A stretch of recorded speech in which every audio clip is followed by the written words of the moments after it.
Damas y caballeros, bienvenidos a estas entrevistas especiales con gente especial. Y en este caso tenemos el honor de recibir a don Iván Espinosa Los Monteros. ¿Qué tal? ¿Cómo estás? Gracias por recibirme, Jaume. ¿Cómo estás? ¿Todo bien? Todo muy bien. Preocupado con muchas cosas, pero en lo personal muy bien. En lo personal bien. Es verdad que la situación en España es para estar como mínimo preocupado e inquieto. Muy preocupado. Porque la deriva parece que no tiene fin. Bueno, es que ese es uno de los problemas, ¿no? Que no se sabe bien cuál es la salida. Me recuerda un poco a cuando le preguntaba hace 25 años a un amigo mío argentino. Estaba todo mal y digo, ¿le ves alguna salida? Dice, y yo la única salida que le veo es el aeropuerto internacional de Seiza, ¿no? De Buenos Aires. Pues tenemos que encontrar salidas a algunos de los problemas graves que están aquejando a España, ¿no? Porque un país tan serio como España merece algo un poco mejor de lo que tenemos ahora mismo. También da la sensación de que el debate ha descendido a tal nivel que los problemas reales, ya sé que es una frase muy de la política, los problemas reales de los ciudadanos, pero en este caso es cierto, ya no se habla de ello. O sea, estamos como una política de sálvame, de eslogan barato, en el que realmente es la confrontación por la confrontación, que siempre tiene que haberla, evidentemente, en política, pero que ya no parece que se hable de temas como son el tema impositivo, gasto público.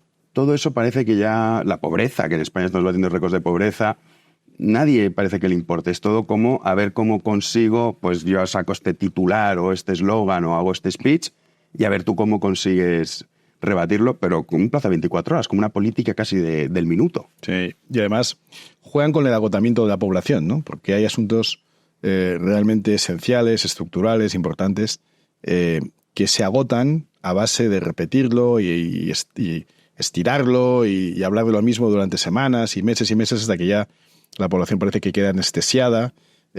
Buscan también momentos como las vacaciones, ¿no? Para tomar decisiones importantes y que la gente esté un poco más pendiente de otras cosas. Y de todo eso tenemos todos un poco de responsabilidad también, ¿eh? Es decir, que yo entiendo y comparto la crítica a los políticos. He formado parte de esa categoría durante unos años y por lo tanto la comprendo aún mejor ahora, porque realmente son muy criticables. Pero creo que también hay que hacer un llamamiento a la responsabilidad individual. Creo que todos también tenemos que empezar a ser un poco corresponsables de lo que nos pasa como país, ¿no? Es decir, lo que hacen los políticos no está del todo desconectado de lo que los ciudadanos quieren, aunque nos parezca que sí. Porque al fin y al cabo hay elecciones todos los años, al menos una vez al año, cuando no son generales, son europeas, son catalanas, son gallegas, son vascas, y la gente acaba votando lo que creemos que no se puede votar, o lo que algunos pensamos que no se puede votar. Por lo tanto, tenemos todos que hacer un ejercicio también de introspección y preguntarnos si cada uno de nosotros está haciendo lo máximo posible por salir de esa situación. Y yo compro un ciudadano y diría, ¿yo qué voy a hacer? Si yo soy solo un ciudadano, no sé qué lo hagan los políticos. Bueno, cada uno de nosotros tenemos una pequeña cuota de responsabilidad en lo colectivo. Y creo que sí que debemos que empezar a tomar conciencia de que hay que cambiar las cosas entre todos y exigir a los políticos, esto es lo mínimo que tenemos que hacer los ciudadanos, exigir a los políticos ciertos cambios de actitud, ciertos cambios para empezar a hablar de los problemas reales de la gente y sobre todo no tolerar ciertas cosas que están pasando que yo creo que son realmente muy graves para la nación española. Sí, porque hablamos siempre de derechos, pero olvidamos la parte de las obligaciones, ¿no? La responsabilidad es, digamos, que la contraparte de todo derecho, ¿no? Un derecho o una libertad sin responsabilidad, un derecho sin responsabilidad es un derecho falso, es un derecho vacío. Es una libertad también vacía, ¿no? Por tanto, sí, los ciudadanos tenemos que empezar a tomar conciencia. Yo lo digo siempre, es decir, no podemos esperar que los políticos nos resuelvan todos los problemas, ¿no? Ni siquiera los políticos de nuestra propia opción, de nuestro propio partido, el que nos guste más. Tenemos que ser mucho más exigentes, tenemos que tomar más participación activa en la vida pública o en la vida común. No quiere decir que todo el mundo tiene que ser diputado, pero a lo mejor sí te puedes presentar de voluntario en el colegio de tus hijos o en el consejo escolar, o te puedes presentar como concejal ciudadano en el distrito de tu barrio, o puedes tomar acción para mejorar tu calle. Pequeñas cosas, o la comunidad de propietarios, ¿no? Que nadie quiere. Pero son pequeños pasos que se pueden dar para empezar a mejorar poco a poco lo que es común a todos. Y tengo una mención especial para la gente que cree que los problemas se pueden resolver con dinero, ¿no? Los que creen que, bueno, la educación pública está muy mal, pero mi hijo va a un privado. La sanidad pública tiene lista de espera, pero yo pago la sanidad privada.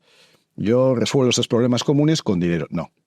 Porque aunque tú puedas resolver esos problemas puntualmente con dinero, tú vives en un contexto, tú vives en una sociedad, vives en una nación, tus hijos crecen en una sociedad y se van a emparejar con personas de esa sociedad y tus nietos crecerán en un contexto.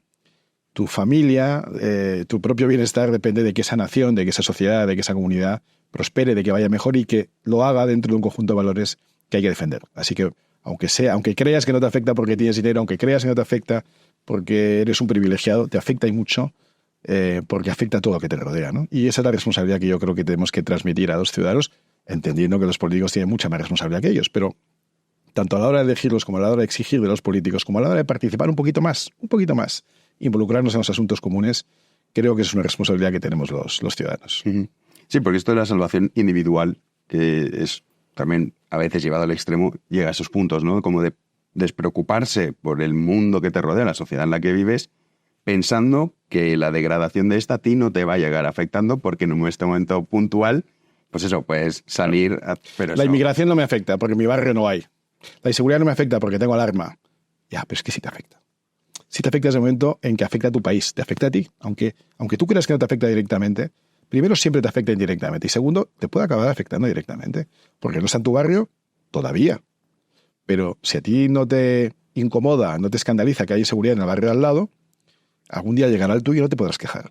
Luego, el mero hecho de que a un compatriota tuyo le afecte un problema como la inseguridad, o el que sea, o la mala sanidad, o la mala gestión pública, o el déficit, o el gasto, o los subidos, o los impuestos, lo que sea, a ti te afecta también. Aunque tú creas que no, y esto es una cosa que yo creo que tenemos que transmitir a nuestras audiencias, ¿no? Te tienes que involucrar un poquito más. Insisto, no se trata que todo el mundo sea diputado y que todo el mundo monte un partido político. Pero todo el mundo tiene que tomar un poquito más de conciencia de lo común, de lo colectivo, de lo nacional, de lo que respecta a tu comunidad y tomar un poquito más de responsabilidad a la hora de elegir a quién y exigir a los políticos que cumplan con lo que han prometido que van a hacer. Y acá has hablado de inmigración y recuerdo esos célebres momentos en los de Matemáticas para Progres. Con Susana Griso fue uno que se hizo súper viral. La última vez que estuve en su programa, nunca más me volví a invitar. Y hace 5 años de aquello. 5 años, macho. Hace 5 años ese vídeo. Es que en las elecciones de noviembre del 19. Yo solía ir a su programa una vez al mes y me entró con un ataque y yo me defendí como pude. Además, cuando estás en un dúplex, que son esas conexiones en directo donde ellos te ven con un monitor y tú estás ahí con un cierto retraso en el audio. Sí, porque tú no tienes un monitor. No ves su reacción, no ves su cara, no ves lo que te están poniendo detrás y tal. Pero, en fin, utilicé los datos que ella misma me daba y no debía gustar a ella o a su productor porque nunca más, pero nunca más he vuelto, no a ese programa, a esa cadena. Joder. Pues está mal, ¿eh? No está mal. Debut y despedida. Pero lo cierto es que en ese 5 años, madre mía, pensaba que era más reciente. En noviembre, fue en noviembre del 19. Bueno, sí, bueno, prácticamente 5 años, que de vez en cuando se hace viral ese vídeo todavía, en el sentido que hablaba de inmigración y ponías en contexto los datos. Dices, no, o sea, aquí no se trata de criminalizar al inmigrante per se, sino es un hecho objetivo y que el porcentaje de delitos que se cometen en relación al porcentaje de población que representa cada uno es infinitamente mayor cuando hablamos de la inmigración. Claro, hace 5 años, fíjate, pues hoy en día, quizá, hablando de esa batalla que hay que dar, sí que hay más gente que ya empieza a ver el problema. ¿O no lo ves fácil? Sí, bueno, yo estoy permanentemente insatisfecho con todo lo que hacemos todos, pero ligeramente contento de ver que algunas cosas cambian, ¿no? Y aunque no gobiernes, y aunque no estés en política, aunque estés en un programa de televisión o aunque estés en redes, tienes capacidad, todo el mundo tiene capacidad de influir un poquito, ¿no? Entonces, que el discurso está empezando a cambiar un poco, que la gente está empezando a entender ese concepto de la proporcionalidad, de la... sí, me temo que sí, correlación entre inmigración ilegal y delincuencia, sobre todo cierto tipo de delincuencia, ¿no? Fíjate que aquel día estuvimos hablando de un dato del que luego se ha hablado poco, ¿no? Que era basado en datos del Ministerio del Interior del año 2019, y habría que revisarlos, un informe del Ministerio del Interior que decía que el 69% de las violaciones en manada con agresor desconocido eran perpetradas por inmigrantes. El 69%, siendo los inmigrantes en esa época menos del 10%, y serían más bien el 12 o el 13%. O sea, menos del 10% producían casi el 70% de las violaciones en manada, que era un delito prácticamente desconocido en España hasta estos últimos años. Sí. Bueno, y si escuchas a los portavoces policiales, algunos de los cuales han sido expulsados de la policía o de las fuerzas de cuerpo de seguridad por decir la verdad, ¿no? Te das cuenta de que la desproporción es brutal, sobre todo en los crímenes, ¿no? En los delitos con violencia, en las agresiones sexuales, en los asesinatos y homicidios, en todos esos tipos de delitos, la desproporción es brutal, ¿no? Insisto en que podríamos afinar mucho más, porque no es solamente inmigración, sino inmigración irregular proveniente de ciertas culturas, Porque claro, puedes tener un japonés inmigrante, pero parece que los índices de delincuencia entre los japoneses residentes en España no son los más elevados, ¿no? O puedes tener un noruego, o puedes tener un canadiense, pero casualidad que suele provenir siempre de países con una cierta cultura o civilización de Jovenlandia. Son siempre jovenlandeses, ¿no? No siempre, pero con una frecuencia inusitada, ¿no? Bueno, que empecemos a darnos cuenta de esto. Pues es importante para tomar conciencia, aunque no le haya pasado a uno, que insisto, y es que te puede pasar en cualquier barrio. O sea, no hace falta vivir en barrios considerados marginales o de menos renta. Está pasando ya en todas partes, ¿no? Pero mientras tú niegues el problema, fíjate la semana pasada el caso del violador de Igualada, ¿no? Que fue visto para sentencia a un delito cometido hace 3 años que dejó a la víctima absolutamente destrozada. Y la gente, los periodistas progres, se ponen del lado del violador, en vez de ponerse del lado de la víctima, ¿no? Una mujer, con independencia de quién fuera cada uno. Luego resulta que encima el violador era un inmigrante, claro. Y por eso se ponen de su lado, por el mero hecho de ser inmigrante. Oye, no, mira, es que siempre del lado de la víctima, siempre. O el caso de ese hombre que mataron la semana pasada con un bate de béisbol en la cabeza, ¿no? Y había una criminóloga en medios diciendo, bueno, en realidad no quería matarle, solo quería darle una paliza. ¿Pero cómo solo? O sea, primero, no es aceptable darle una paliza a un tío con un bate de béisbol en la cabeza. Y segundo, claro que tenía intención de matarlo, porque si no, no lo hubiera rematado en el suelo, ¿no? Pero ¿en qué momento nos hemos vuelto tan locos de ponernos del lado del agresor? ¿En qué momento nos hemos vuelto tan irracionales de intentar justificar a un asesino, a un violador, a un pedrasta, por el mero hecho de ser proveniente de un cierto país, ¿no? O sea, tan malo como asumir que todos los inmigrantes son delincuentes, cosa que jamás hay que decir. Pero que sí es verdad que una gran proporción de los delincuentes son inmigrantes irregulares que han venido aquí de manera ilegal. Bueno, eso sí, pero lo contrario no. No todo inmigrante es delincuente, pero muchos delincuentes sí son inmigrantes. Y ya acabo con esto porque hubo también una pregunta que me hicieron en el Congreso, una periodista de Sexta, que me decía, ¿no le parece a usted que esas personas que cuidan a nuestros mayores, limpian nuestros cuartos de baño y cocinan, se pueden sentir atacados por lo que usted dice? Y bueno, vamos, primero, o sea, hay inmigrantes que también son médicos, hay inmigrantes que también son ingenieros, hay inmigrantes que también son técnicos muy cualificados. Es decir, no asumamos siempre que el inmigrante, como decía la de las sextas, que tú fíjate, la de la sexta ya asumía que el inmigrante tenía una posición social relativamente menor, ¿no? No asumamos eso. Y segundo, lo que hemos hecho siempre, es decir, el inmigrante que viene aquí con vocación de trabajar, de contribuir, de hacerse, de labrarse la vida, de labrarse un futuro, de formar una familia, claro que es bienvenido. Sobre todo si lo hace por los cauces legales. Porque es muy injusto para los que sí van por el curso legal que haya otros de manera ilegal que aparezcan aquí, se salten la cola y encima estén recibiendo más ayudas que los que han venido de manera legal y que los españoles, y que encima estos sean los que tengan más correlación con el mundo de la delincuencia, ¿no? Luego, la correlación no es con el inmigrante y no es por su color de piel, ni es por su... Ellos la izquierda te dicen, no, es por la pobreza. Bueno, también hay españoles pobres que no delinquen tanto, ¿no? Pero claro, si vienen de una civilización donde los valores son distintos, si tú vienes de una civilización donde la mujer no es igual al hombre, donde es un objeto del que tú puedes disponer, sobre todo si no es de tu religión, porque entonces encima es infiel, pues es más probable que cometas delitos que otros no cometerían, ¿no? Por eso no todos los inmigrantes son iguales, por eso no es lo mismo traerlos de un sitio que de otro, no es lo mismo el que viene a trabajar y a contribuir que el que viene solamente a cobrar ayudas, no es lo mismo, no puede ser nunca lo mismo. Y de hecho, ese argumento que sale muchas veces en relación a, no, es que esto es por causas derivadas de la pobreza. Y bueno, España no hace tantísimo tiempo, también fuimos un país de inmigrantes, en el sentido que muchos españoles se fueron al otro lado del charco, pero también a Francia, Alemania, Suiza. Y vamos, no nos dedicábamos a... Eso sí que era la pobreza más absoluta. Claro, eso sí que era miseria absoluta. Y se sometían a la normativa local, iban a trabajar, y trabajaban en lo que fueran las industrias alemanas, o en las autopistas suizas, o en las carreteras que se construían en Francia, o en lo que fuera, y fueron unos emigrantes ejemplares, siempre con el propósito de volver a su país al final. Algunos lo hicieron, otros no, pero fue gente que se adaptó bien, que fue a trabajar, que fue con el propósito de ganarse la vida y no con el propósito de recibir ayudas públicas de Estado, cosa que ni siquiera existía en esa época, ¿no? Luego, un inmigrante que va a intentar adaptarse a la civilización a la que llega y que contribuye, yo creo que siempre es bienvenido. El problema es cuando el inmigrante trae en su mente el deseo de civilizarte a ti, según sus criterios, que son inferiores. No distintos, no, inferiores. Y la demostración que son inferiores es que ellos inmigran aquí y tú no inmigras ahí. Esa es la demostración. Es decir, como son inferiores, han generado civilizaciones menos desarrolladas, donde hay más pobreza, donde hay menos riqueza, donde hay menos oportunidades, y por eso emigras. Porque nadie emigra de Estados Unidos a Cuba, ¿sabes? Nadie emigra de el País Vasco a Argelia. Nadie emigra de Francia a Marruecos. Es siempre al revés. Luego será porque el sitio al que vas es un sitio de un estadio de desarrollo superior. Y lo es por una serie de valores que tienes que aceptar cuando llegas. Porque si no los aceptas, entonces no debes estar en esa sociedad.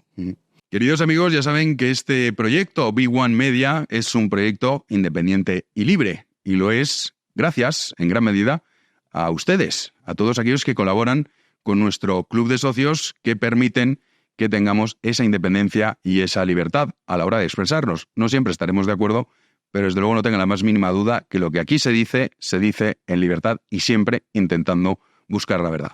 Así que les animo a que engrosen las filas de ese club de socios dentro cada uno de sus posibilidades. Ya saben que hay varios niveles, bronce, plata, oro, platino o diamante, y que colaboren con este proyecto y formen parte de la familia de B1 Media. Así que ya saben, háganse socios y su ayuda es muy importante. Muchísimas gracias. Esto cuando lo escuchas, dices, bueno, yo entiendo que hay cosas que son ideológicas y también comprendo que cada uno pues tendremos ideas distintas sobre ciertos aspectos. Pero esto no es sentido común. No, ¿Tú lo definirías como puro sentido común? Esto, en manos de la izquierda, es fascismo, xenofobia, racismo. Esto, producto de la ignorancia y producto de los complejos que tienen ellos y de la falta de orgullo de su propia historia y de su propia nación y de su propia civilización. Yo insisto, es decir, toda civilización es respetable, por supuesto, pero unas son más avanzadas que otras. Y la nuestra es la más avanzada, aunque solo sea, porque separamos Iglesia y Estado, porque el hombre y mujer tienen los mismos derechos, porque los homosexuales no son lapidados por su mera orientación sexual, porque producimos los mayores avances de ciencia, de tecnología, que se traducen en las mayores esperanzas de vida del mundo, porque tenemos las sociedades más pacíficas internamente, mientras no sigan llegando demasiados que vengan a perturbarla. Por todos esos motivos, el mayor desarrollo económico, las mejores oportunidades, la mayor renta per cápita, por todos esos motivos, siendo todas civilizaciones igualmente respetables, hay unas que son más avanzadas que otras.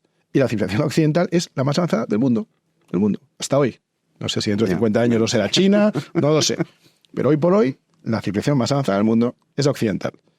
Entonces, si tú quieres venir a esa civilización, primero tienes que ser invitado.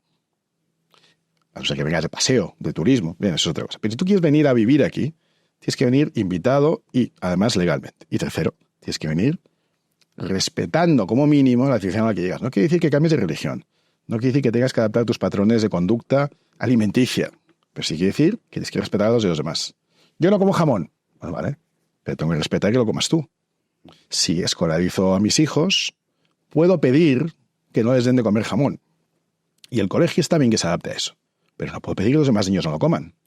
¿Ves? Pues que esto es lo que está pasando. En Francia, de hecho, cada 2 por 3 tenemos noticias de este tipo, ¿no? En relación a cómo se adapta todo a esa cultura. Bueno. Y si yo vengo a un país y hago mis mejores esfuerzos por trabajar y contribuir y aún así no llego a fin de mes y estoy en una situación precaria, puedo pedir ayudas.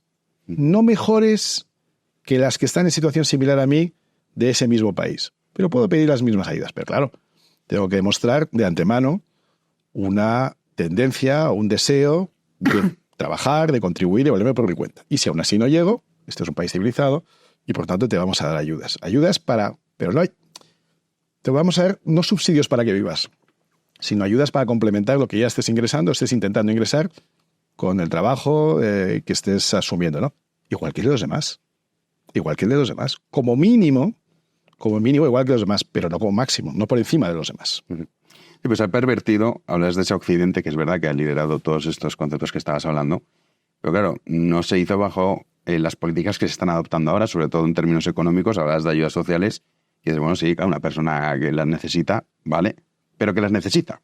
Otra cosa es que aquí estamos creando un sistema clientelar a través de esas ayudas sociales que, claro, todo lo revestimos con, mira qué buenos somos, qué solidarios. Hombre, a ver, solidario, coger a un tío y condenarlo a estar subsidiado eternamente y a malvivir, pues hombre, a mí qué quieres que te diga esto. Bueno, aparte que es paternalista, es asumir que sabes más, es asumir que vas a conducir su vida mejor de lo que lo puede conducir él mismo. Es decir, yo creo que la aspiración del individuo debe ser, por dignidad, a valerse por sí mismo. Y la del Estado debe ser de poner las reglas de juego, dejar el terreno de juego, de tal manera que esas personas tengan la oportunidad de hacerlo, que tengan un trabajo digno, que les permita vivir dignamente, que tengan oportunidades de mejorar, que tengan oportunidades de formarse para prosperar, que tengan prosperar, que es que cuando hablaba con la Calviño, yo decía, aquí no prosperará. Usted no conoce a nadie que ha prosperado, no conoce a nadie que tenga un subsidio de paro, un subsidio de unas ayudas. Es que eso no es prosperar, eso es depender, que es muy distinto. Yo creo que puede resultar más cómodo, o aparentemente más cómodo, para alguien que no lo haya pensado mucho. Pero al final acaba siendo un esclavo del Estado, un dependiente. Y de lo que se trata es de que el Estado te ayude asistencialmente si lo necesitas. Como te digo, oye, tengo una enfermedad. Obvio que te tengo que ayudar. Oye, he sufrido una amputación de un brazo, no puedo. Obvio que te tengo que ayudar. Oye, pasa por un momento donde no encuentras trabajo, pese a que lo buscas. Obvio que hay que ayudarte. Ahora, vienes aquí, joven, hábil, normalmente con bastante buena condición física, puedes trabajar igual que los demás, ¿eh? Es que no tenemos por qué tener personas trabajando para mantenerte a ti. A no ser que tengas alguna discapacidad, alguna necesidad especial, o algún problema que te impida trabajar temporal o permanentemente. Pero si no tienes ninguna incapacidad, si no tienes ningún problema que lo impida, y encuentras oportunidades de trabajo, pues entonces lo que tienes que hacer es trabajar. Y si no hay oportunidades de trabajo, entonces no podremos acogerte. Es así de sencillo. Esto que decía, se le atribuye a Ronald Reagan la frase que el mejor subsidio es un empleo. Claro. Claro, yo me temo que Yolanda Díaz esto no lo maneja. Bueno, de hecho está más... Para eso tienes que haber creado algún empleo alguna vez en tu vida antes de ser ministro de Trabajo. Conviene, ¿no? O sea, tener una mínima noción de lo que cuesta crear un empleo, de lo que cuesta mantenerlo, de lo que cuesta... Claro, eso ya estamos hablando ya de un mundo de ensoñación, ¿no? Un ministro de Trabajo que haya creado un puesto de trabajo, eso sería maravilloso. Pero hemos conocido en los últimos 25 años, no vamos a conocer ahora. Va por la línea de subsidiar y además sacan pecho. Dicen, mira, hemos conseguido que todas estas personas reciban el subsidio por desempleo y lo hemos aumentado. Y todos aplauden. ¿Sabes lo que les falta siempre? Les falta pensar en la otra parte de la ecuación. Es decir, tú eres ministro y tú te dedicas a gastar el dinero. ¿Y quién lo ingresa? ¿De dónde sale ese dinero? O sea, cuando tú dices, he aumentado las prestaciones, he aumentado los subsidios, he aumentado los impuestos, ¿por qué nunca piensas en la persona que está cotizando? ¿Por qué nunca piensas en el comerciante, en el autónomo, en el agricultor, en el ganadero, en el pescador, en el pequeño empresario o mediano, me da igual? En el tío y la tía que se levanta por la mañana todos los días, macho, que tiene que salir a buscar a un cliente, a ver cómo le venden un servicio, un producto, luego a ver cómo se lo cobran, luego a ver cómo liquidan el IVA antes de haber cobrado el producto, luego a ver cómo pagan los impuestos, las contribuciones, las tasas, luego a ver que no te venga un inspector de Hacienda, no, de Hacienda, de Sanidad, de Igualdad, de LGTB, de Sanidad.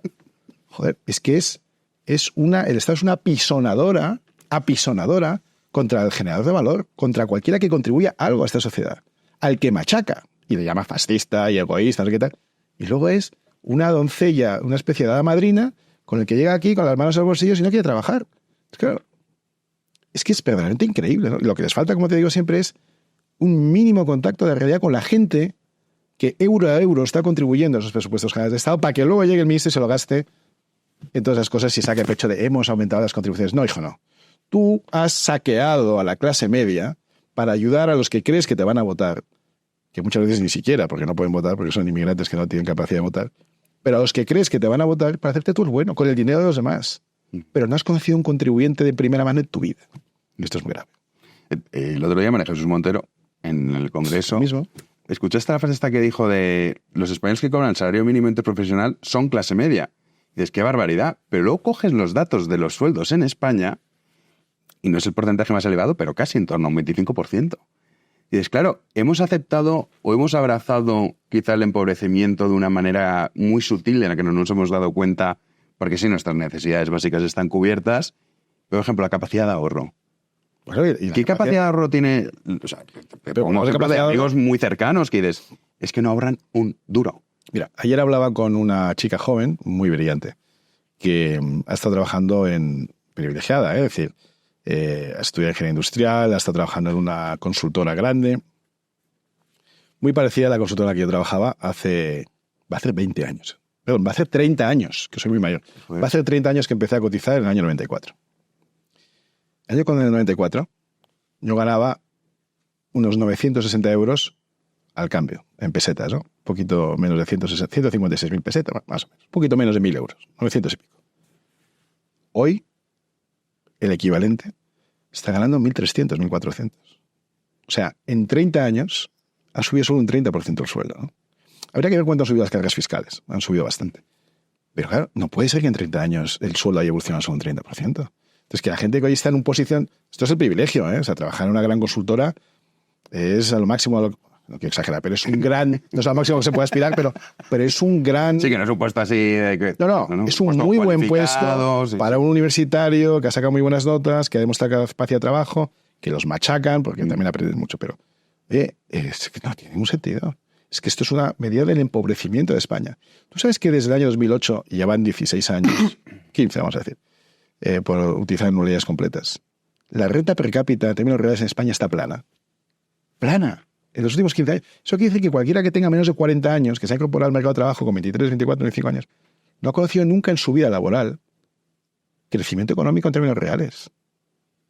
Nadie por debajo de 40 años, te incluyo, ha vivido en un momento laboral, salvo que se haya metido en el mercado un poquito antes, pero no ha conocido en su vida 2, 3, 5 años de crecimiento económico en términos reales.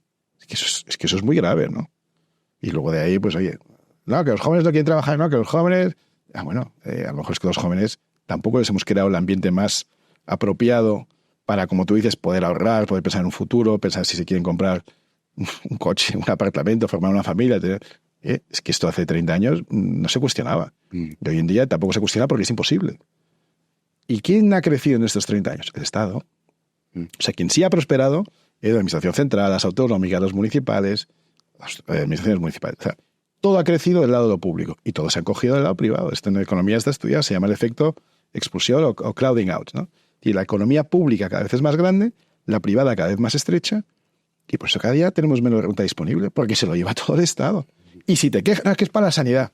Bueno, a ver, para la sanidad, para el Ministerio de Igualdad, para Begoña, para el hermano Pedro Sánchez, para los familiares de Ayuso. O sea, claro, es que al final se lo están llevando crudo por uno y por otro. Sí, de hecho, este dato que has dado que es demoledor, claro, muchos intentan, o sea, ya sabes que se hace siempre, decir, no, es que todavía no se ha gastado suficiente. Entonces, Okay. Aumentamos el salario mínimo, mira... Hasta la pobreza total, claro. Claro, nosotros aumentamos los sueldos por ley. Hombre, los sueldos por ley no es la solución, evidentemente.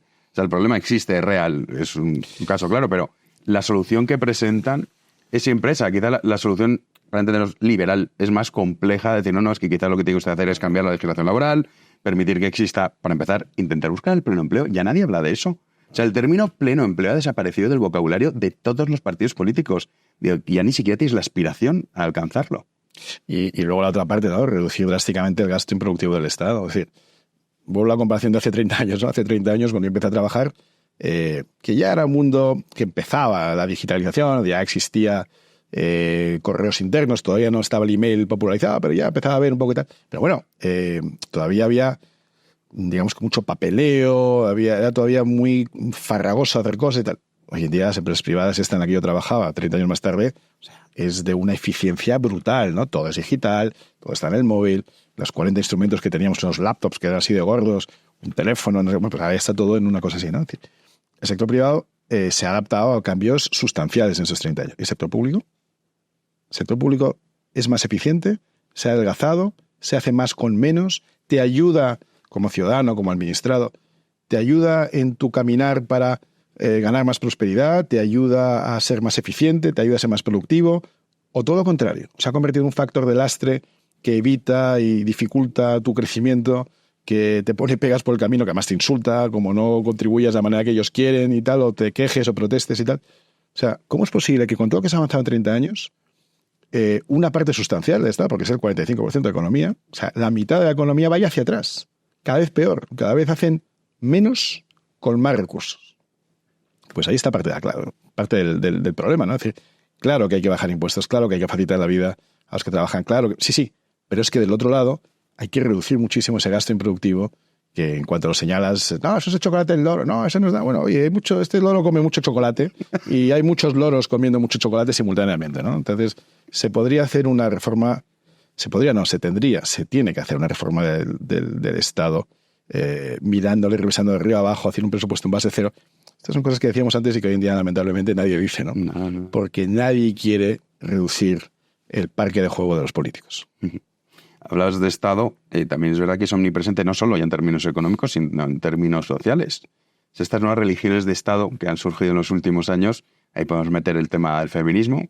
Hace poco conocíamos que las cuotas de paridad, que ya me parece delirante el hecho de, no, por ley tiene que haber 50-50. Y a lo mejor hay en un sector un 90% que sean mujeres porque son más hábiles o más valiosas en ese O ámbito porque les que los gusta hombres. más. Sí, o porque les guste más, o por los motivos que sea, y porque vas a tener que... Y ahora han dicho que, bueno, se puede romper la paridad siempre y cuando sea un 60% mujeres, un 40% hombres. Por ejemplo, mira, es que está publicado, nos informes de la Comunidad de Madrid.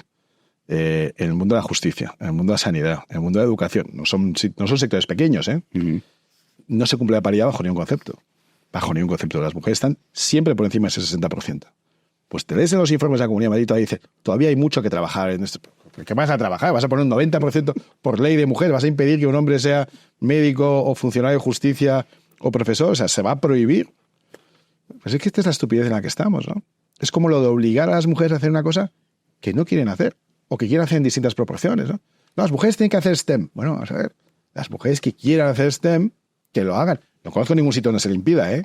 De que yo cuando estudié, yo entré a la universidad en el año 88, en mi facultad ya era económica siempre, y ahora había más mujeres que hombres, a ver, que parece que están descubriendo ahora, ¿no? O sea, los títulos de licenciatura de mi madre y sus hermanas, que son 7, que eran de absoluta clase media, hijas de un funcionario, me parece que no se regaló Irene Montero, ¿sabes? Yo creo que las mujeres ya podían estudiar aquí lo que les daba la gana, en los 60, y en los 70, y en los 80, ¿no? Entonces, esto de forzar, no, tienen que estudiar ingeniería. Oiga, que estudien ingeniería si les da la gana. Pero si prefieren medicina, o si prefieren derecho, o si prefieren lo que prefieran, esa es la auténtica libertad. Que tengan capacidad de estudiar aquello para lo que están cualificadas por las notas que han sacado. Y que deseen vaya a estudiar. Pero parece muy bien fomentar que conozcan mejor la carrera de ciencia, tecnología, de ingeniería, de matemáticas. Muy bien. Y ahora que las conocen, ¿sabes? No deciden no estudiarla. Sí, pero también... Oye, pero es que están bajando la nota media, ¿eh? Para las mujeres. ¿Tú sabías eso? No. Para entrar en ciertas carreras se pretende bajar la nota media de las mujeres para fomentar que entren en sitios donde si no estás por nota media es que no estás cualificado, seas hombre o mujer. Es una cosa absurda.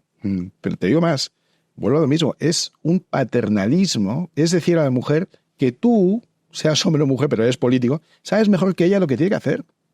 Es insólito, ¿no? O sea, es ponerse en una posición casi de Dios, de saber mejor que el administrado, que el individuo, lo que él tiene que hacer. Posición del que defiende la libertad es, no, vamos a ver. Tú pon las reglas de juego para que todo el mundo juegue en situaciones de igualdad, que nunca hay igualdad, también hay que decirlo. Pero, en fin, la mayor igualdad posible. Igualdad de acceso. Igualdad de acceso y luego los resultados, cada uno que se lo gane. Que las personas que tienen más dinero tienen más posibilidades, esto es así. Sí, la vida esto es así, y hay maneras de subsanarlo, hay sistemas de ayudas, de becas, lo que sea, me parece bien. Pero, hombre, no te pongas tú en una posición de endiosamiento de decir a los demás lo que tienen que hacer. Darles las herramientas y los instrumentos para que puedan hacerlo en libertad y decidan, sea hombre o mujer, por cierto, no hay más géneros, hombre o mujer, lo que quieran hacer. Lo que quieran hacer. Es que soy un trans y quiero estudiar teleco. Muy bien, felicidades. No, yo es que soy mujer y quiero estudiar derecho. Pues muy bien. ¿Qué más da? En fin, ¿por qué estás tú en posición mejor que el individuo para saber lo que tiene que estudiar? En este complejo de jugar a ser dioses, tenemos un presidente del gobierno muy dado a eso, que se presenta como, bueno, el Estado soy yo, que decía Luis XIV, pues de verdad, que se lo ha creído y tiene más poder incluso que Luis XIV, y le hubiese gustado tener el poder que tiene Pedro es que Luis XIV Sánchez. tenía mejor oposición que Pedro Sánchez, claro. Exactamente. Tenía más oposición. Tenía más contrapesos. Tenía más contrapesos. Mucho más importantes. Claro. Pero en este mundo en el que estamos, que juega a ser Dios Pedro Sánchez, también hay una cuestión, que no sé si coincides conmigo, hablamos un poco pues, de todas estas, digamos, religiones de Estado, cómo el PSOE se ha podemizado y cómo ya no hay diferencia, o al menos yo no encuentro una diferencia entre el Pedro Sánchez actual y el Pablo Iglesias del año 2017. Como una diferencia entre el Partido Popular actual y el Partido Socialista de 15 años atrás. O sea, todo ha hecho había un corrimiento dentro de la ventana de Overton que ha anclado el mundo de Podemos, ¿no? Que por cierto ahora hace 10 años que entraron las instituciones en las elecciones europeas del 14 y es el principio de la degradación de la política española, ¿no? Todo arranca con Zapatero realmente, con el 11M, pero ya la degradación al nivel de chabacanería, de falta de nivel, de falta de cultura, de falta de respeto también por las instituciones y tal, es la entrada de Podemos a las instituciones que afortunadamente ya se está deshaciendo como un azucarillo, ya están en niveles por debajo de lo que fue Izquierda Unida en su día, ¿no? Habiendo sido Izquierda Unida un partido pues mucho más digno, con líderes mucho más presentables, de los que nunca aceptaron en nada, pero que eran mucho más serios e institucionales de lo que tienen ahora, ¿no? Pero sí, es tremendo que el PSOE se haya podemizado y que el PP se haya hecho socialista, ¿no? Bueno, en fin. Eso, Sí, pues sí que eso es tiempo. lo ves, por ejemplo, hablas del nivel de la clase política actual. Óscar Puente, por ponerte un ejemplo, o María Jesús Montero, pero ¿cómo es esta la que lleva las cuentas de la nación? O sea, cuando tú ves eso, ¿qué piensas? Dices, o sea, ¿qué clase de ministros tenemos? Porque antes ser ministro, joder, te otorgaba cierto privilegio, ¿no? Decir, oye, he sido ministro Era un de más que España. privilegio, era un orgullo, ¿no? Sí, un orgullo, pero también era un privilegio en el sentido de, joder, soy ministro de España, era como, que orgullo. Pero ahora, Pues eso es lo que te digo, ¿no? Que han degradado tanto, primero el PSOE, pero luego ya Podemos, han degradado tanto las instituciones que es que ya ser miembro del Tribunal Constitucional, pues es una vergüenza. Ser ministro, pues no significa nada, ¿no? Ser un secretario de Estado, que antes era una tía que mandaba mucho y solía tener criterio y solía saber del tema, aunque el ministro fuera más político, el secretario de Estado, pues está ya invadido también de políticos, ¿no?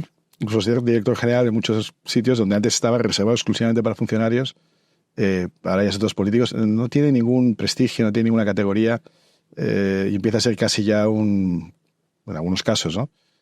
Un borrón, pero aparte que han degradado la propia institución del ministerio, porque antes un gobierno tenía 12, 15 ministerios, eran relevantes, ahora hay 22 ministerios falsos que no tienen absolutamente ninguna función, el de universidades no tiene ninguna función porque está transferida, el de Agenda 2030, que se han inventado y lo han metido dentro de otros, ¿no? El de igualdad, que es una cosa absolutamente impresentable, absurda y costosísima, varios cientos de millones de euros al año. 560 la última vez que yo lo miré. En fin, todo esto hace que sea absolutamente irrelevante ser ministro, que ya no sea causa de orgullo, ¿no? Con algunas contadas excepciones. Yo creo que hay gente seria en todas partes, también. Pero pocos y muy condicionados por el contexto en el que estamos, que es verdaderamente de degradación de la vida pública y de rebaja de la importancia de lo que es un presidente de gobierno, de lo que es un vicepresidente. Ahora hay 6 vicepresidencias, 22 ministerios, está todo eso, 2.000 asesores en Moncloa. Todas esas cosas han rebajado muchísimo el nivel, la percepción. Y claro, es una pescadilla que se muerde la cola, ¿no? Porque ahora ¿quién quiere entrar en política? ¿No? ¿Qué persona mínimamente cualificada, con un prestigio, con un conocimiento, tanto para entrar como para salir, ¿eh? Te pongo un ejemplo muy reciente. Ha habido algunas personas cualificadas en este gobierno. No muchas, pero ha habido alguna. Por ejemplo, en el Ministerio de Economía estaba la secretaria de Estado de, no sé si se llama Transición Digital o Asuntos Digitales, algo así, que es una mujer que venía del mundo de la tecnología, era una ingeniera muy cualificada, ha tenido mucho éxito por su cuenta, montó una compañía, tuvo mucho éxito, la vendió, es decir, que no necesitaba esto para vivir. Fue secretaria de Estado, salió. Al salir, ha dejado pasar unos meses y ahora están ofreciendo, porque es una persona muy válida, le están ofreciendo entrar en consejos de administración o de asesora de ciertas compañías. Bueno, pues tiene que someter por la ley de incompatibilidades su nombramiento a la aprobación del gobierno y el gobierno se lo tumba. Se tumba. ¿Y entonces sabes lo que va a hacer? Va a decir, bueno, mira, ahí os quedáis. Me voy de asesora a compañías internacionales que me están pidiendo en Londres o en París o en Nueva York, donde no hay incompatibilidad, donde sí valoran mi trabajo, donde, insisto, el gobierno no puede opinar si es compatible o incompatible, y el conocimiento que esta persona tiene, que lo traía de antes, multiplicado por su experiencia como administradora de lo público, se pierde porque los políticos de ahora no quieren que tengas una buena salida si entras y sales del sector privado, dificultando precisamente el acceso a la función pública de todos aquellos que no sean arios, empresarios, millonarios o funcionarios. Porque el que no sea una de esas 3 cosas, ¿cómo se va a meter en el mundo de la política? Si no es empresario, millonario o funcionario, o político profesional para el resto de tu vida, ¿cómo entras y sales de la política? Con lo sano que es tener gente. Sí, es muy bueno tener gente que venga a la función pública y conozca cómo funciona la política, pero también es muy sano que haya gente que entre y salga limpiamente de la política, que traiga algo que aportar, que tenga una experiencia, que pueda mejorar la vida de los ciudadanos desde la administración pública, conociendo cómo funciona el sector privado, unos años y luego se vuelva, ¿no? Esto es algo que en otros países es muy valorado. Pues aquí lo dificultan, aquí lo hacen casi imposible. Y lo hacen los propios políticos para defender su chiringuito y que no pueda permearlo nadie desde el exterior. Y de hecho antes eso ocurría. Hay gente muy valiosa que aguantaba una legislatura y luego se iba, o era ministro y se marchaba.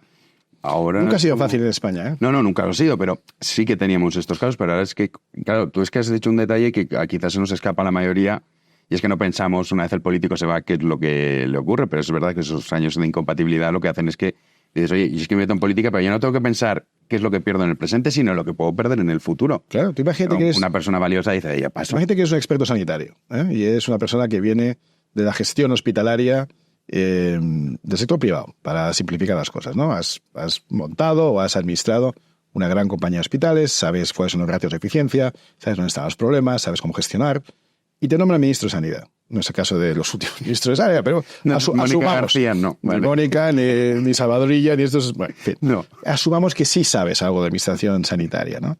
Y que justamente por tu experiencia previa y por lo bien que lo has hecho, diré, pues esta persona parece que sabe de este tema, vamos a ponerle en el Ministerio de Sanidad, donde tampoco hay muchas funciones, porque está también distribuido entre comunidades autónomas. Pero vale, asumamos que sí. Bien, estás ahí 2 años, 3 años, porque tú lo que sabes es eso, y cuando sales, bien porque te cesan, bien porque te vas, bien porque cambia el gobierno, no te puedes volver a la industria de la que provenías durante 2 años. Entonces, ¿a qué te dedicas? ¿Dónde vas? ¿A la industria de automoción? ¿Te vas a convertir en abogado mercantil? ¿De repente vas a ser investment banker? Pero hombre, yo entiendo que no te puedas ir a una compañía privada a la que previamente le has dado un subsidio de 100 millones de euros. Vale. Estas cosas tienen sentido, Claro. ¿no? Hay que hilar muy fino. Pero, hombre, incompatibilizar tu salida con el sector del que tú eras experto, que es por lo que has venido aquí, en términos absolutos, pues no tiene ningún sentido. Pero insisto que es una barrera de salida. Es decir, los que estudian estrategia, pues estudian las escuelas de negocio, ¿no? Se habla de las 5 fuerzas de Porter, ¿no? Para analizar un mercado. Si es competitivo, si no es competitivo. Unas cosas que miran son las barreras de entrada y otras son las barreras de salida.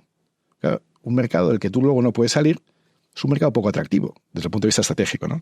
Si adaptas individualmente, si tú eres un abogado de reconocido prestigio y te vas de ministro de Justicia, pero luego no puedes volver al despacho de abogados, si tú eres un administrador público de educación privada de reconocido prestigio, vas a ser ministro de Educación, pero luego no puedes volver al sistema de educación, hombre, esto hay que darle una vuelta, ¿no? Hay que simplificar la entrada y la salida, por supuesto, respetando que no haya incompatibilidades feas, que no puedas subvencionar. Las puertas giratorias estas. Pues no sería bonito que Pedro Sánchez se fuera al Consejo de Europa, ¿no? Después de...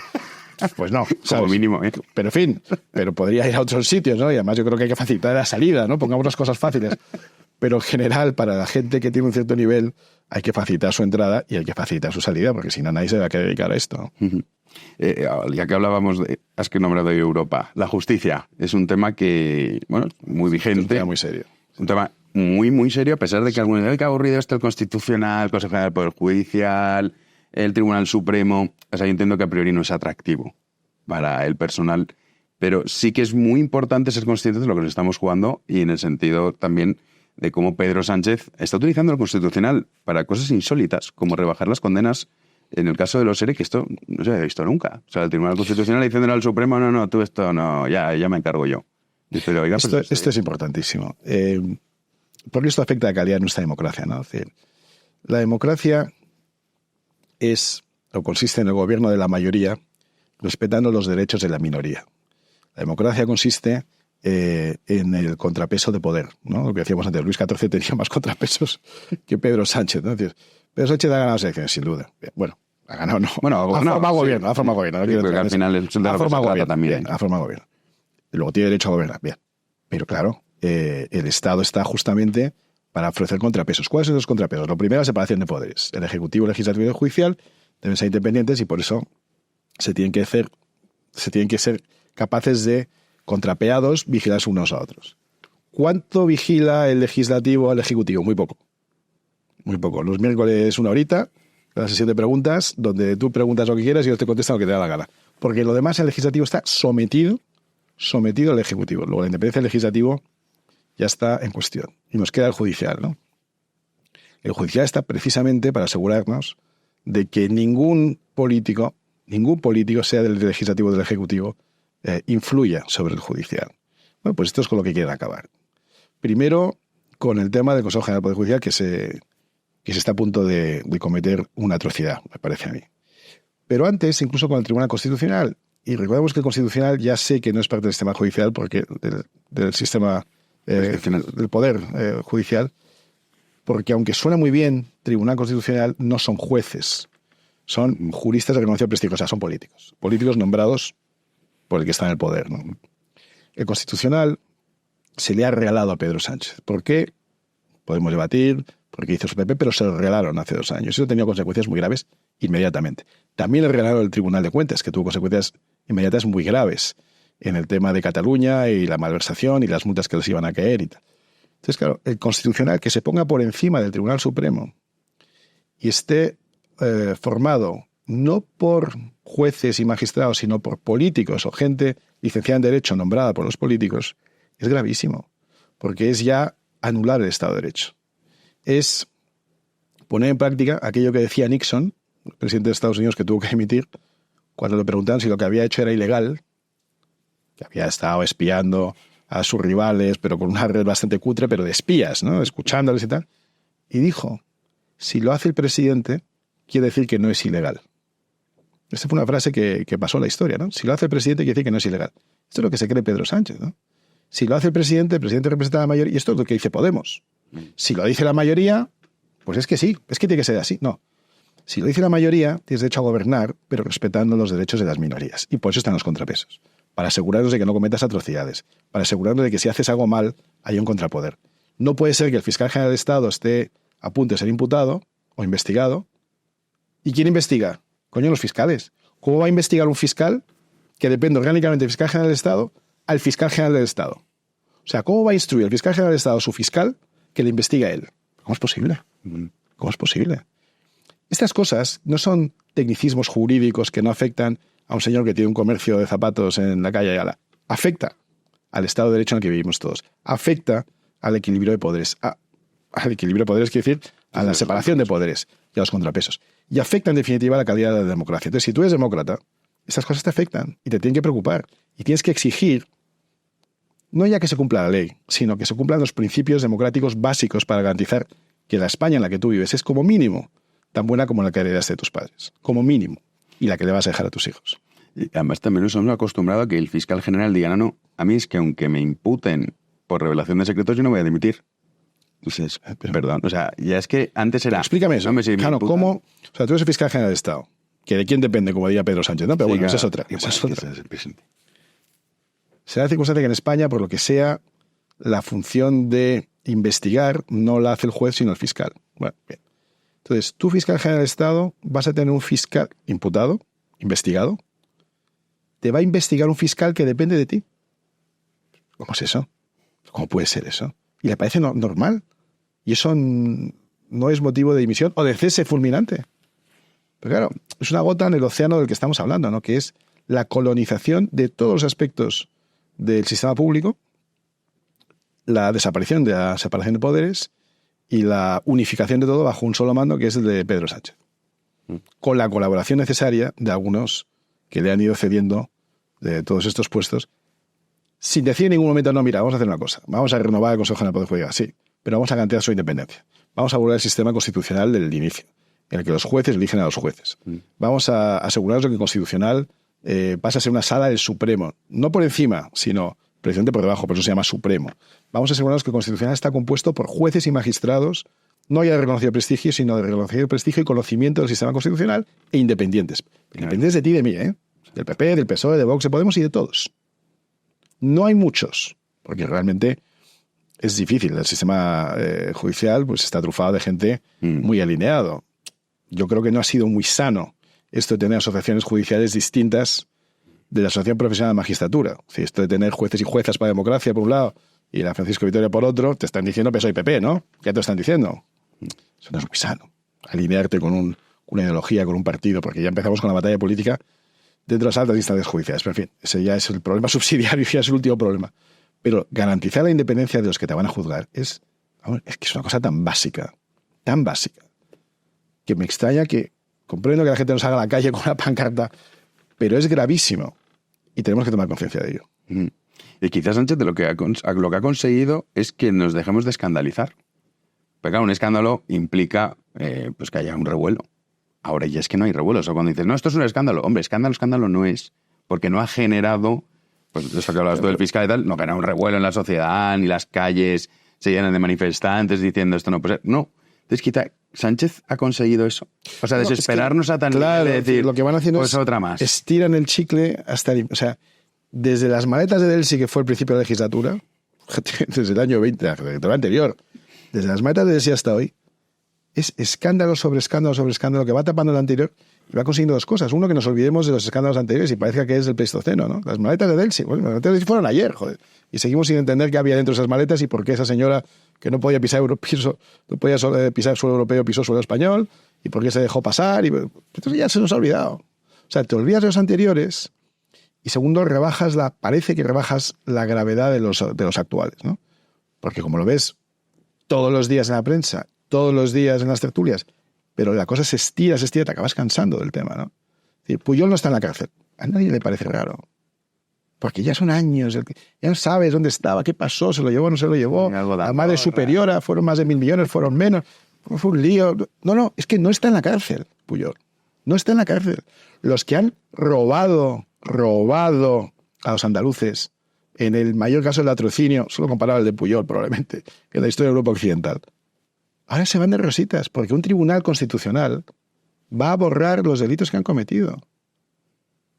Bueno, pero claro, como llevamos años con este tema, ya te suena todo pues antiguo, ya no sabes si es de hoy, si es esta mañana, si es un escándalo, si no lo es, si es culpa del PP, si es culpa del PSOE. No, oiga, es que las cosas tienen que tener consecuencias y tienen que ser inmediatas, porque si no se van languideciendo, te van aburriendo y luego te la meten, pues eso, una tarde de verano, donde te enteras que han cambiado el Consejo General del Poder Judicial y por supuesto salió ganando Pedro Sánchez, ¿no? Y como tú estás de veraneo, pues no te enteras.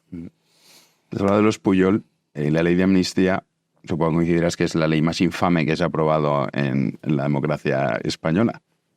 Políticos perdonando a otros políticos a cambio de 7 votos. Así es como se explica la amnistía, ¿no? Y juristas se reconoció prestigio diciendo que esto es perfectamente razonable, porque lo ha decidido la mayoría. Y si la mayoría mañana decide que regrese la esclavitud. Claro, entonces sí, nos parece bien, ¿no? Lamentablemente a muchos me temo con ese discurso, aunque con esto han metido en un brete al rey. Hay mucha crítica dentro de... la crítica por parte de la izquierda, para que nos entendamos, siempre ha sido habitual hacia el rey, que también con un argumento que es muy absurdo. Muchos dicen, es que no lo hemos votado.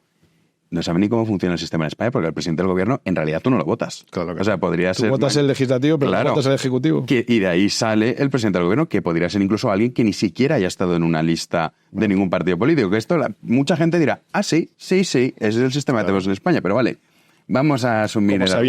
Como se vio en la moción de censura, donde Pedro Sánchez no era miembro del Congreso de los Diputados. Bueno, exactamente. O sea, Pedro Sánchez fue presidente sin haber estado en ninguna lista electoral. Luego se demuestra que tú no votas al presidente. Sí, pero tú votas a un partido, ni siquiera votas a un candidato, votas a un partido que luego decide quién nombra al presidente. Y el PSOE, donde Pedro Sánchez no era candidato, el PSOE decidió en 2018 hacer presidente a Pedro Sánchez, como podía haberlo decidido a Agapito Ruiz, vamos. Sí, pero que esto conviene recordarlo, que mucha gente dirá, sí. O sea, puede ser usted, puede ser mañana presidente del gobierno, si así, evidentemente, lo determinan las Cortes. Pero al rey se le ha criticado mucho, ya no por la parte de la izquierda, sino también por parte de una derecha que yo no sé muy bien qué es lo que le ha pasado. O sea, yo decía antes el sentido común. Yo creo que el sentido común en la izquierda está completamente perdido, pues que ahora empiezo a observar que en una parte, es verdad, muy minoritaria, de la derecha también estamos perdiendo el oremus. Digo, a ver, ¿pero qué estás diciendo? O sea, yo puedo entender el cabreo. Minoritaria, pero ruidosa, ¿eh? Sí, no, ruidosa, desde luego, sí. Y muy irresponsable. Ya en noviembre, de las manifestaciones que había delante de Ferraz, se empezaba a ver banderas de España con el escudo recortado, ¿no? Y a algunos parecía muy gracioso. Yo dejé de ir cuando empezó a pasar. Y algunos lo quisieron capitalizar y quisieron ponerse al frente de esa manifestación y tal.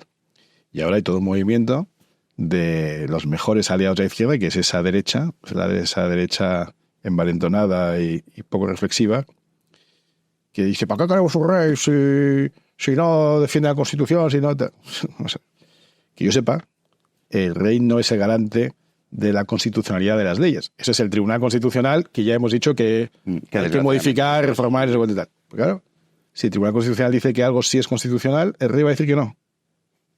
O al revés, si el Tribunal Constitucional dice algo que no es constitucional, el rey va a decir que sí. O sea, se va a poner por encima. Es decir, los mismos, esto me parece que fue un tuit tuyo, si no me equivoco, ¿no? Los mismos ciudadanos que arrebataron al rey ciertos poderes, como es natural, porque queríamos un rey constitucional, no un rey absolutista, Y la misma ciudadanía que le quitó ciertos poderes al rey, ahora le exige que asuma ciertos poderes que no le corresponden. Sí, porque que se los hemos haga dado. lo que se le ha prohibido. Pues naturalmente que el rey no está para... Si le prohíbes esto como... Naturalmente que el rey no está para interpretar la Constitución. Para eso está el Tribunal Constitucional. Que insisto que hay que reformarlo, que hay que cambiarlo, que claro que sí. Pero el rey tiene un papel representativo, no tiene un papel ejecutivo. El rey no está para corregir al Constitucional o para corregir al gobierno o para corregir a la oposición tampoco. El rey está para arbitrar, para mostrar ciertos caminos. Hay algunos mensajes bastante claros hace unos días delante de Pedro Sánchez y su mujer. Pero bueno, más que eso, el rey no es de ningún partido, no es de ningún lado, no es de ninguna parte. Bueno, se le puede exigir al rey cosas que constitucionalmente no se le han atribuido, como es natural. Y estar desenfocando el problema. Y en vez de centrarlo en Pedro Sánchez, el Constitucional, la entrega del Consejo General del Poder Judicial, la entrega de... En vez de enfocarlo ahí, enfocarlo al rey, es un error gravísimo, gravísimo. Y Pedro Sánchez está encantado con todos los colaboracionistas que tiene de ese lado. Ya lo que más le gustaría es decir, pues es verdad, es culpa del rey, ¿por qué no vamos a hacer una república? ¿Quién crees tú que sería un buen presidente de la república? Dice Pedro Sánchez, ¿no? ¿Quién podría ser un presidente ya jefe del Estado? ¿No? El tío se mira al espejo y dice, estos tíos son fantásticos, ¿no? Estos tíos me van a ayudar a mí a ser presidente de la república. Pues por ese camino vamos, ¿eh? Sí, es una cosa que... No tengamos cuidado. Sí, pues claro, lo que nos faltaría es desmontar esto. Y me acuerdo una anécdota que contaste una vez en relación para qué sirve un rey, en relación con la crisis del petróleo. ¿Puedes contarla? Bueno, el rey sirve para muchas cosas. Sí, para muchas hay incluso cosas, un estudio hecho sobre el valor económico en el caso del reinado de Juan Carlos I, ¿no? De cuánto valor agregado trajo a este país. No hay nadie en la historia de España que haya traído más valor agregado económico que el rey al frente de misiones comerciales y tal. Pero te ponía un ejemplo, esto fue hace unos meses de que hablamos, un ejemplo concreto de por qué un rey es útil. Y uno de los motivos por los que un rey es útil es porque hay reyes en otros sitios. Y en otros sitios que nos interesan mucho. Desde luego, en Reino Unido, en Holanda, en Suecia, en Dinamarca, en muchos países europeos muy avanzados, y también en otros sitios como Medio Oriente, cuyo interés puede ser estratégico para España. El ejemplo que ponía era en la crisis del petróleo del 77, me parece, o por esa época, donde todos los países estaban carentes o escasos de petróleo, y muchos fueron a Arabia Saudí a pedir pues, una cuota de petróleo para su país. Cuando tú llegas a países como Arabia Saudí y tú pides cita con el ministro de Petróleo o con los gobernantes, te dicen que vayas y luego te reciben cuando te reciban. No es que tú vas el miércoles y te reciban a las 12, sino tú vas el miércoles y esperas. Y cuando llegó el avión de la Fuerza Aérea Española, resulta que ya había 3 o 4 aviones que habían llegado antes. El presidente de la República Francesa, el presidente de la República Italiana, el canciller alemán, estaban todos ahí pidiendo petróleo. Entonces, cuando llega la delegación española, piensa, madre mía, si estos han llegado antes que nosotros, nos vamos a quedar aquí pues semanas, no sé si semanas, pero unos cuantos días esperando que nos reciba el ministro del Petróleo y nos van a poner a la cola, porque España era un país menos importante que esos. Pero resulta que no. Resulta que los españoles pasaron los primeros. Y no a ver al ministro del Petróleo, sino a ver al rey de Arabia, que era el rey Fahd. ¿Por qué? Porque al frente de la delegación española no venía ni el presidente del gobierno, ni el ministro de Petróleo, que no existía, sino el rey de España. Y el rey de España, en ese mundo de prelación, que es el primo, no son primos, pero se consideran primos, del rey de Arabia. Luego, el rey de Arabia, antes que recibir, o probablemente ni recibiría al presidente de la República Italiana o al presidente de la República Alemana, sí recibe al rey de España. Porque es su par, es su equivalente, su homólogo. Y el rey de Arabia recibe al rey de España antes de que el ministro de Petróleo reciba a los demás, le da su cuota de petróleo a España, muy superior a la que se esperaba, y gracias a eso España tuvo petróleo durante muchos años. De ahí muchas insidias. El rey se lleva una comisión y todo. No, pero bueno, no.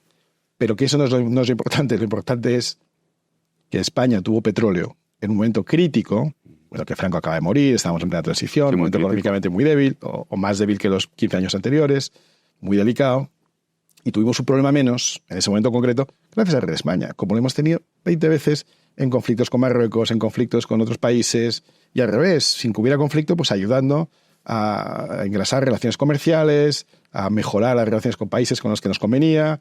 No hablemos de Hispanoamérica, donde el rey tiene un papel fundamental y muy conocido. Este rey en concreto que ha estado en las tomas de posesión de todos los presidentes de Hispanoamérica.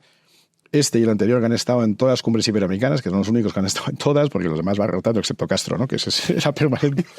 Pero, claro, pues es que eso vale muchísimo. Eso vale muchísimo. Es una figura, sí, anacrónica, de otra época, que si no existiera no se crearía. Y gracias a Dios la tenemos, porque es verdad que no hay ningún país que crea un reinato, un rey nuevo de la nada, pero es que nosotros tenemos una tradición centenaria, bueno, no milenaria, de haber tenido reyes desde los visigodos, y es una ventaja competitiva que no podemos perder y que no debemos atacar, salvo que tenga un comportamiento realmente criticable. No es el caso, en mi opinión. Para acabar, ¿no crees que uno de los problemas que tenemos actualmente es la falta de ilusión? O sea, yo, por ejemplo, escucho cada vez más, y yo me pongo como ejemplo, me siento huérfano en el sentido de dices, es que, o sea, votas sin ilusión, no ves ningún proyecto que te ilusione, no ves ningún líder que digas, oye, pues con este yo creo que podemos mejorar. ¿Nos falta ilusión? ¿O no lo percibes tú esto? ¿A ti qué te dicen? Porque a ti te dirán. Lo percibo porque me lo dicen todos los días por la calle, ¿no? Claro. Y lo entiendo, ¿no? Entiendo a la gente que dice eso, porque el momento es feo. A cambio, yo creo que el potencial que tiene España por delante es brutal. Es decir, con lo mal que estamos haciendo las cosas como nación, ¿no? Con lo mal que lo estamos haciendo, con el daño autoinfligido, ¿no? Porque no es que nos esté atacando Portugal o Marruecos o Francia, no. Somos nosotros mismos tirando piedras contra nuestro propio tejado, ¿no? Creándonos problemas donde no existen, problemas internos todos ellos, ¿no? Con lo mal que lo estamos haciendo, y España aguanta. España aguanta. Parafraseando siempre a Bismarck, ¿no? Que España es la nación más fuerte del mundo, pero los españoles llevan siglos intentando destruirla y no lo consiguen, ¿no? Pues con el desastre de gobernantes que tenemos, con el desastre del sistema público que tenemos, con lo mal que nos gobiernan, con el enorme peso de la economía pública en el conjunto de la economía nacional, con todo y con eso, mal que bien, sobrevivimos. No es la situación ideal. Hay mucho que mejorar, hay mucho que transformar. Ahora imagínate una España, pero no una España dentro de 100 años, sino una España entre 2, 3, 7 años, gobernada por gente competente, gobernada por gente que mira hacia adelante, gobernada por gente que no busca división, sino la suma de todos, gobernada por gente que está pensando en cómo sacar a España adelante para el siglo XXI, en cómo aprovechar los recursos que tenemos, en cómo aprovechar nuestras infraestructuras, nuestro conocimiento, incorporar tecnología de administración pública para simplificar, para reducir el tamaño de la misma, para bajar impuestos, cómo acompañar al pequeño y mediano empresario, no solo en la exportación, sino en el crecimiento, en cómo utilizar la administración pública como una palanca de mejora, en cómo ser un mercado más competitivo, en cómo atraer inversión extranjera, en cómo atraer turismo de más calidad, en cómo poner en valor nuestro campo, en cómo ofrecer agua para que se dispare nuestra productividad, en cómo incorporar la tecnología a la pesca, a la agricultura, a la ganadería, en cómo atraer la industria que se nos estaba yendo al exterior, en cómo reindustrializar, pero con un componente tecnológico, de robótica, inteligencia artificial, en cómo atraer a los nómadas digitales a un país como España, que es un país atractivo para vivir, en cómo hacer de España uno de los países más competitivos del mundo, pese a su tamaño mediano. No somos un país grande, pero somos un país mediano, que está en un sitio único en la Unión Europea y con un pie en Hispanoamérica, con una tradición, con un idioma, con unas ventajas competitivas que no tiene nadie en el mundo, con un rey al que podríamos sacar mucho más provecho. Tú imagínate un gobernante o un gobierno entero orientado a mejorar, a crecer, a producir, a generar oportunidades para todo el mundo, a atraer, sí, a inmigrantes que quieran venir a trabajar y contribuir a ese reto, en crecer económicamente, crecer en población, en volver a tener hijos, en tener nuestros parques llenos de niños en vez de tenerlos llenos de delincuentes. Tú imagínate si ese fuera el propósito de un gobernante. O sea, el potencial de España es brutal. Pues yo soy muy optimista porque yo sé que esto pasará, estos tíos pasarán también, y estoy convencido de que España va a salir adelante, quizá no desarrollando todo su potencial. Con que cogiéramos la mitad del potencial que tenemos, los mejores años de la historia de España están por delante, no tengo ninguna duda. Hablas de gobernantes competentes, pero para que haya gobernantes competentes tiene que haber gente competente en la política. ¿Regresarás a la política algún día, ¿Yo? Juan? Sí. Hombre, pero ahora mismo... Coño, necesitamos gente competente. Bueno, pues que de verdad que España está llena de gente muy competente. ¿Eh? Qué bueno, pero por eso, pero yo viajo en mucho. Política, de que Sí, hacer política. Bueno, pues eso, imagínate que la política se convirtiera en un lugar un poquito más atractivo para esa gente. Imagínate que toda esa gente tan competente del sector privado y también el sector público, también hay altos funcionarios que valen muchísimo. Si España, uno de los motivos por los que España aguanta es porque tenemos unos altos funcionarios que realmente son de lo más competitivo que he visto en el mundo. En unos casos como Hacienda, el número 1 del mundo. No hay nada parecido a la Hacienda Pública Española, de verdad. La agencia tributaria está por delante de Google, de Amazon, o sea, tecnología aplicada. No, o sea, olvídate. Google viene a aprender, ¿sabes? Google viene aquí a aprender. Pero vamos, además de la agencia tributaria, hay altos funcionarios, hay una clase de funcionarios que realmente es la que hace que España funcione, ¿no? Entonces, gente competente del ámbito de lo público, del ámbito de lo privado, si lo convirtiéramos, sea política o el servicio público, lo convirtiéramos en algo realmente inspirador y donde la gente apreciara y agradeciera el servicio público porque lo hiciera muy bien. Y eso sería, digamos que la pescadilla que se muerde la cola, ¿no? Un círculo virtuoso donde como empieza a ser prestigioso viene gente de prestigio, como viene gente de prestigio le da todavía más prestigio y eso se va reciclando, ¿no? A mí me gustaría mucho contribuir a generar ese ambiente, a que animáramos a gente competente a que se involucre en el servicio público, de la manera que sea, insisto, no, como digo al principio, no hace falta que todo el mundo sea diputado, solo hay sitio para 350, pero hay muchos sitios donde gente competente puede ayudar, donde puedes llegar unas horas, donde puedes hacer una labor de voluntariado, donde puedes ayudar en tu pueblo, en tu ciudad, en tu distrito, en tu comunidad. Hay muchas maneras de contribuir y yo sí animo a la gente, especialmente a la gente competente, que este país tiene mucha, a que empiece a pensar cómo puede contribuir al servicio público, porque de verdad que España tiene un potencial brutal y solo hace falta que el único lastre que tenemos, que es una buena parte, no toda, pero una buena parte de nuestra clase política, sea paulatinamente sustituida por gente de más categoría como la que vemos en el sector privado. Te has escapado muy bien de la pregunta. Regresa. Ahora mismo no figura entre mis planes. No. Tenía que intentarlo. Pues, a lo mejor tú sí, en cambio. No, ¿qué dices? Tú serías un buen ejemplo de alguien que se podía dedicar. No. A mí la política, o sea, me encanta, me apasiona. Vamos, estoy todo el día con ellas, además desde hace muchísimos años. Pero es que cuando... ¿Esto es lo que me pasa también? Al principio te gusta mucho la política, igual que me encantan los toros. Y según lo vas conociendo... Y conforme los conoces por dentro, te vas desencantando. Sí, me suena, sí. Que te lo juego con los toros y digo, mira, no quiero saber nada más. Digo, porque cada vez que conozco algo más de cómo funciona el mecanismo, dices, da igual, quiero quedarme con la idea esta. Sí, te lo juro, Pero yo te sugiero, a ti y a gente como tú, que, al contrario, que le deis una vuelta a la idea de mejorar la situación actual. El análisis es claro, una cosa no está bien y es feo, ¿no? Cómo funciona todo es feo. Alguna vez oí a alguien decir que hay dos cosas que es mejor nunca ver cómo se elaboran, que son las leyes y las salchichas, ¿no? O sea, es mejor no verlo. Y cuando lo has visto ya no te lo puedes quitar de la cabeza, ¿no? Entonces ya es muy difícil. Pero si todavía no lo has visto, es deseable contribuir a que gente competente, gente con capacidad, gente con mucho que aportar, no se dedique solo, que es perfectamente justificable y razonable, a ganarse la vida para el bien de su familia, sino que ponga una parte de su talento, una parte de su capacidad al servicio de todos, ¿no? Desde muy jóvenes hasta gente muy mayor con mucha experiencia. Y hay que buscar la manera de atraer a esa gente al mundo de lo público. Bueno, con el mensaje de que cada uno aporte su granito de arena, nos quedamos, no me líes. Porque, ¿sabes qué pasa? Que esto que tú dices, yo me fío mucho de la experiencia en el sentido de la gente mayor o que ha vivido algo, yo lo escucho con mucho interés. O sea, yo no soy de la teoría... ¿Estás llamando mayor, entonces? Sí, en este caso sí. Yo no soy de la teoría de tienes que vivirlo tú. Hombre, no necesariamente. Si tengo delante gente que dice yo por esto, he vivido esto y esto es lo que ocurre, vale. Digo, pues oye, gracias por tu relato. Vamos a ver, yo estoy siendo un poco muy crítico, pero... Te digo, yo estoy muy satisfecho con mi paso por la política y muy agradecido por la oportunidad que se me ha dado. Sí. Estoy muy contento donde estoy ahora, pero he estado muy contento cuando he estado dentro. Y es una experiencia que sí recomiendo a la gente. No por la remuneración monetaria, que para gente que tenga un poquito de... Por ejemplo, es que eso nivel, no es tu caso, claro. Pero no es por eso. Hay otro tipo de remuneración que no es monetaria y que da enormes satisfacciones. También hay disgustos y también hay... Pero neto...